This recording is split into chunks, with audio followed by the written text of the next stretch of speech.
Hello दोस्तों, स्वागत है आप सभी का आपके अपने यूट्यूब चैनल प्राइम प्रभाकर पे।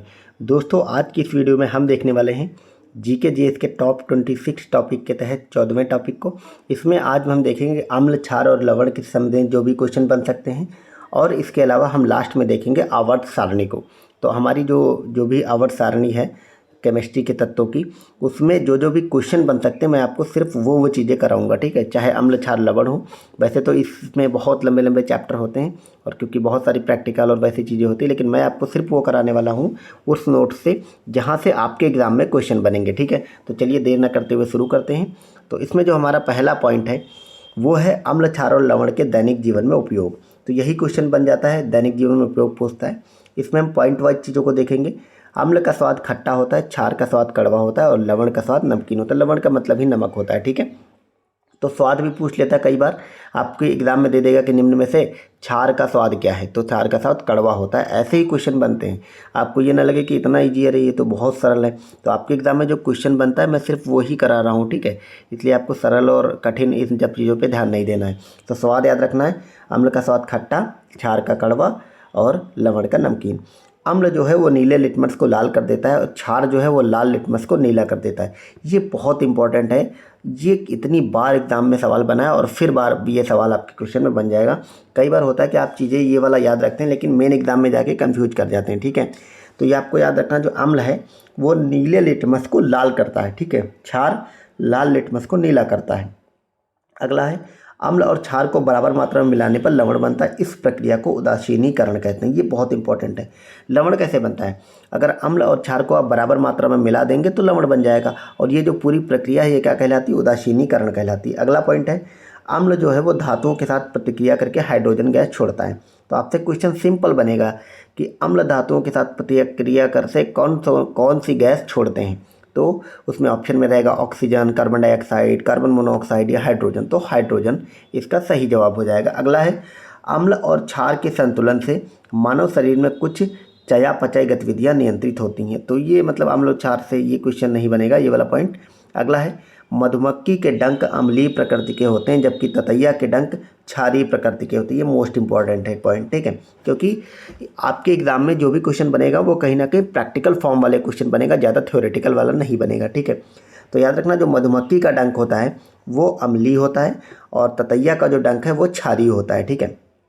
अगला है अम्ल, क्षार और लवण को इलेक्ट्रोलाइट्स भी कहा जाता है। आपसे क्वेश्चन पूछेगा कि इलेक्ट्रोलाइट्स क्या होता है, या फिर ये दे देगा कि अम्ल और क्षार के लवण को क्या कहते हैं, तो इलेक्ट्रोलाइट्स कहते हैं। फिर अगला है अम्ल, क्षार और लवण की पहचान उनके जलीय घोल के प्रायोगिक परीक्षण से की जाती है। हाँ, ये मतलब कॉमन सा पॉइंट है। फिर अम्ल, क्षार और लवण को अलग अलग देखें अगर तो अम्ल को उस पदार्थ के रूप में परिभाषित किया जाता है जिसका जलीय घोल खट्टा होता है, नीले लिटमस को लाल करता है और क्षार को उदासीन कर देता है। तो ये अम्ल के बारे में 2-3 बातें लिखी गई हैं। अगर क्षार को अगर हम देखें तो क्षार में किसी पदार्थ को क्षार कहा जाता है यदि उसका जलीय घोल कड़वा हो। वही बात है जो हमने स्वाद देखा था, लाल लिटमस को नीला और अम्लों को उदासीन। नमक एक उदासीन पदार्थ है जिसका जलीय घोल लिटमस पर कोई प्रभाव नहीं डालता, ठीक है। तो अम्ल लाल लिटमस को नीला करता है, क्षार नीले लिटमस को लाल करता है और ये लिटमस पर कोई प्रभाव ही नहीं डालता है। तो इतनी बातें ये हो गई। अब हम अम्ल, क्षार और लवण के कुछ अन्य मतलब अंतर देख लेते हैं। स्क्रीन पे आप देख पा रहे हैं कुछ बातें इसमें लिखी गई। हालांकि ये वही सब बातें लिखी गई जो हमने आपको भी बताया कि ये स्वाद में खट्टे होते हैं, ये कड़वे होते हैं या कसैले, ठीक। नीले लिटमस को लाल करते हैं अम्ल, ये लाल को नीला करते हैं। एक पॉइंट एक्स्ट्रा लिखा गया कि छूने पर साबुन जैसे नहीं लगते हैं और छूने पर साबुन जैसे चिकने लगते हैं। जो क्षार होते हैं वो साबुन की तरह चिकने होते हैं और ये साबुन की तरह चिकने नहीं होते हैं। अब जो आपके एग्जाम में क्वेश्चन बनता है वो ये वाला बनता है और सबसे इंपॉर्टेंट यही है अम्लों के बारे में कि निम्नलिखित में से ये जो अम्ल हैं ये इनके स्रोत क्या हैं, ठीक है। तो सिट्रिक अम्ल जैसे आपसे पूछेगा ये किस में पाया जाता है, तो नींबू, नारंगी और संतरा, जो भी मतलब नींबू और संतरा में सिट्रिक अम्ल पाया जाता है। सिरका और अचार में, खासकर सिरका वाला बार बार पूछा जाता है। सिरके का रासायनिक नाम भी यही होता है, तो वो होता है एसिटिक एसिड, एसिटिक अम्ल, ठीक है। दूध में कौन सा अम्ल पाया जाता है, तो लैक्टिक एसिड दूध में पाया जाता है। मक्खन में ब्यूटेरिक एसिड मिलता है। इमली और अंगूर में टार्टरिक एसिड मिलता है। लाल चींटी बहुत इंपॉर्टेंट है, बार बार पूछा जाता है, फॉर्मिक एसिड मिलता है। चाय जो है हमारी टी, उसमें टैनिक एसिड मिलता है। और चींटी के डंक में क्या मिलता है, तो चींटी के डंक की बात करें तो इसमें मेथेनोइक एसिड मिलता है, सोडा वाटर में कार्बनिक एसिड मिलता है और टमाटर में ऑक्जेलिक एसिड मिलता है। तो ये बहुत इंपॉर्टेंट है सारी चीज़ें, आप देख लें बार बार इसको। बाकी ये सब चीज़ें मैं आपको अपने टेलीग्राम चैनल पे प्रोवाइड करा ही दूंगा और करा ही देता हूं। तो जिन लोगों ने टेलीग्राम ज्वाइन नहीं किया, लिंक डिस्क्रिप्शन में जाकर ज्वाइन करें। जो भी मैं आपको पढ़ा रहा हूँ या कराऊंगा आगे चल के सारी चीज़ें और कुछ एक्स्ट्रा PDF वगैरह भी जो भी इस एग्ज़ाम से रिलेटेड हो सकती हैं, सारी चीज़ें मैं अपने टेलीग्राम पर दे दूँगा। आप सब जाकर वहाँ पर ज्वाइन ज़रूर कर लें, ठीक है। तो ये हमारे इतनी चीज़ों के ये वाली जो PDF है बहुत इंपॉर्टेंट है, ठीक है। अब यहाँ पे कुछ अन्य चीज़ें लिखी गई हैं, हालांकि इसमें सारी चीज़ें हैं, ठीक है। तो हमने अम्ल को तो देख ही लिया ऊपर कि एसिटिक एसिड सिरका में, फॉर्मिक एसिड लाल चींटी में, साइट्रिक एसिड नींबू संतरा में, लैक्टिक एसिड दही या दूध में, ऑक्सैलिक एसिड पालक में और ये टमाटर में भी मिलता है, एस्कॉर्बिक एसिड आंवला साइट्रिक फल में, टार्टरिक अम्ल इमली अंगूर और कच्चे आम में। अब यहाँ पे कुछ क्षार लिखे गए हैं, उनमें आपको पहचानना है, ठीक है। तो जो चूने का पानी है इसमें क्या मिलता है, कैल्शियम हाइड्रोक्साइड। कांच साफ करने का जो मार्जक होता है वो अमोनियम हाइड्रोक्साइड होता है। साबुन में सोडियम हाइड्रोक्साइड मिलता है और दूध या मैग्नीशियम में मैग्नीशियम हाइड्रोक्साइड मिलता है। ये आप याद रखेंगे, ठीक है। तो आपके अम्ल, क्षार और लवण से इतने ही क्वेश्चन बन सकते थे, इससे ज़्यादा आपके एग्जाम में क्वेश्चन नहीं आएगा। तो ये हमने देख लिया।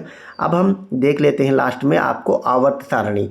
आवर्त सारणी से रिलेटेड कुछ क्वेश्चन आपके एग्जाम में बनते हैं, उन सभी को हम देखते हैं। तो ये रही हमारी आवर्त सारणी से रिलेटेड क्वेश्चन। इसको हम क्वेश्चन आंसर फॉर्म में देखेंगे और जितनी इसमें टोटल 35 मतलब टॉपिक मैंने लिया है और कुछ लास्ट में एक्स्ट्रा बातें लिखी गई हैं, आपको सिर्फ उतना देख के जाना है। इससे बाहर आवर्त सारणी से आपको नहीं देखना है। इन सब को मैं अपने टेलीग्राम पे भी प्रोवाइड करा दूंगा ताकि आप लोग उसका रिवाइज भी कर पाएँ, ठीक है। तो इसको आप लोग ज़रूर देखें।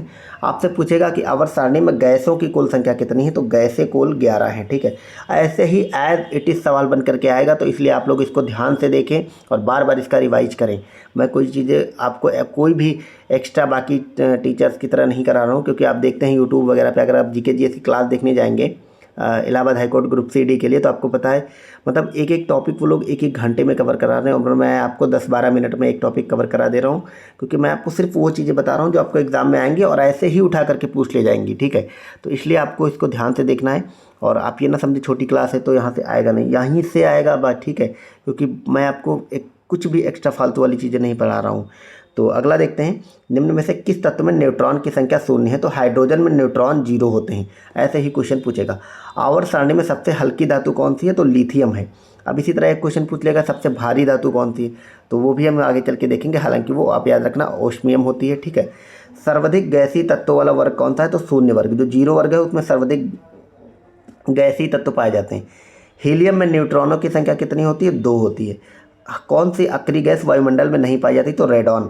ये इस टाइप के क्वेश्चन खूब बनते हैं। रेडॉन के अलावा जितने भी अक्रिय गैस हैं वो सब वायुमंडल में मिलती है, लेकिन रेडॉन जो है वो वायुमंडल में नहीं मिलती है, ठीक है। और एक क्वेश्चन और आपको पता होगा, जब भूकंप आता है तो इसी रेडॉन का जो है वो पूरी वातावरण में ये गैस फैल जाती है। अगला क्वेश्चन है, अक्रिय गैसों से कितने मुक्त इलेक्ट्रॉन होते हैं, तो 0 होते हैं। अक्रिय गैसों में आपको याद रखना है मुक्त इलेक्ट्रॉन 0 होते हैं।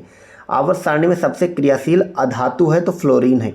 आपको याद रखना यहाँ पे अधातु लिखा गया है। आवर्त सारणी में सबसे क्रियाशील अधातु है फ्लोरीन, ठीक है। पौधों के पर्णहरिम में पाए जाने वाला धातु तत्व कौन सा है, तो मैग्नीशियम है। ये जो भी मतलब क्लोरोफिल होता है या क्लोरोफिल होता है, उसकी जो प्रक्रिया होती है उसमें मैग्नीशियम तत्व पाया जाता है, ठीक है। क्लोरीन को अपना ऑक्टेट पूरा करने के लिए कितने इलेक्ट्रॉन चाहिए होते हैं, तो 1 इलेक्ट्रॉन चाहिए होता है। सिलिकॉन के अंतिम कोष में कितने मुक्त इलेक्ट्रॉन होते हैं, तो 4 होते हैं।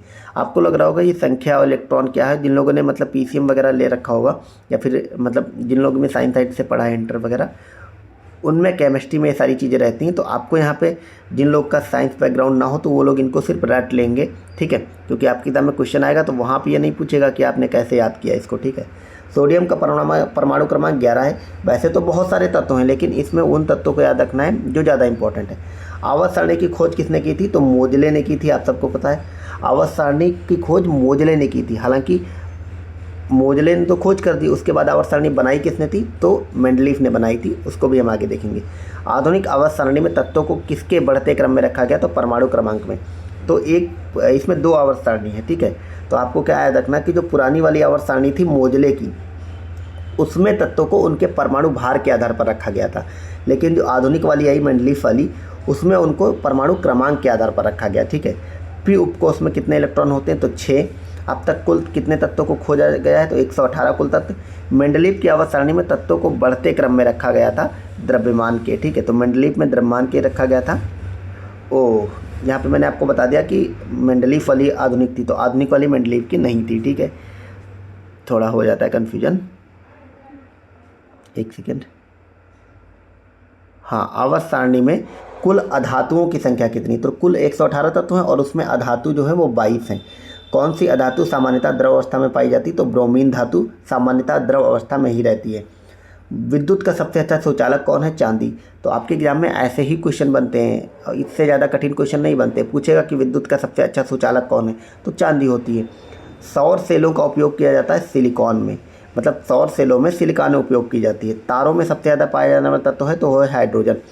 सूर्य किन तत्वों से मिलकर बना, हाइड्रोजन और हीलियम से। ब्रह्मांड में सबसे हल्की गैस कौन सी है, तो हाइड्रोजन है। मानव शरीर में उपस्थित तत्व कौन सा है, तो वो है ऑक्सीजन। सबसे ज़्यादा तत्व ऑक्सीजन ही उपस्थित होता है।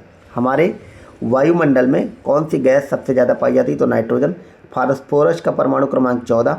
दूध में सर्वाधिक मात्रा में पाया जाने वाला तत्व है तो कैल्शियम, ये आप याद रखेंगे।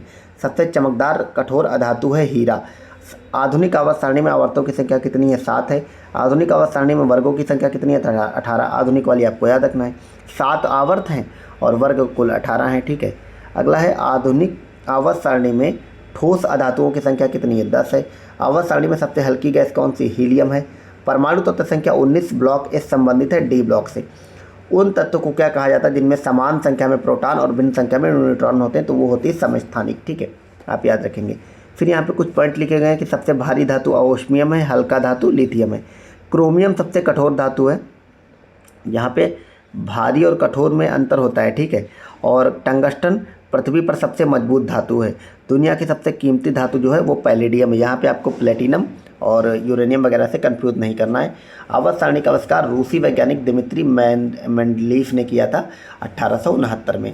तो इतनी सारी बातें हो गई आवर्त सारणी से रिलेटेड। जो भी क्वेश्चन आएगा यहीं से आएगा, इससे बाहर नहीं आएगा। बाकी आप लोग मेरा टेलीग्राम ज्वाइन कर लें, वहाँ पर मैं आपको बहुत सारी जितनी भी आपके एग्ज़ाम से रिलेटेड फैक्ट मतलब PDF और जो भी पिक्स रिवीजन टाइप की चीज़ें हो सकती है वो सब दे रहा हूँ। ना सिर्फ GK GS की बल्कि अभी मैं आपको हिंदी और इंग्लिश की भी प्रोवाइड कराऊंगा सारी, जो भी आपके एग्जाम में क्वेश्चन बनते हैं वहाँ से इंपॉर्टेंट तो जाकर ज्वाइन करें और अपनी तैयारी को जल्दी करते रहें, ठीक है। मिलते हैं नेक्स्ट वीडियो में। Thank you so much, bye bye.